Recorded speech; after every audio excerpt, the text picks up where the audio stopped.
কানের ব্যথা কি বারবার ফিরছে? বিরল ক্যান্সারের হাতছানি নয় তো? সতর্ক করছেন বিশেষজ্ঞ।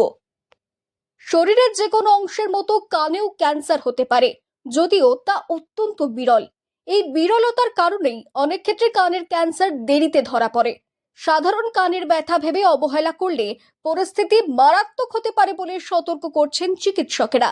তাদের মতে, অস্বাস্থ্যকর জীবনযাপন ও সময় মতো রোগ নির্ণয় না হওয়ায় এই ক্যান্সারের ঝুঁকি বাড়ায়। বিশেষজ্ঞদের মতে, ওষুধ বা ইয়ারড্রপ ব্যবহারের পরও যদি কানের ব্যথা বারবার ফিরে আসে, তবে তা কানের ক্যান্সারের প্রাথমিক লক্ষণ হতে পারে। তীব্র ও অসহ্য ব্যথা হলে বিষয়টি একেবারেই হালকাভাবে নেওয়া উচিত নয়। অনেক ক্ষেত্রে কানের বাইরের অংশের ত্বকে ক্যান্সার হিসেবে রোগের শুরু হয়, যা ধীরে ধীরে কর্ণনালী বা মধ্যকর্ণে ছড়িয়ে পড়ে। কানের গহ্বরে টিউমার তৈরি হলে পরিস্থিতি আরও জটিল হয়ে উঠতে পারে।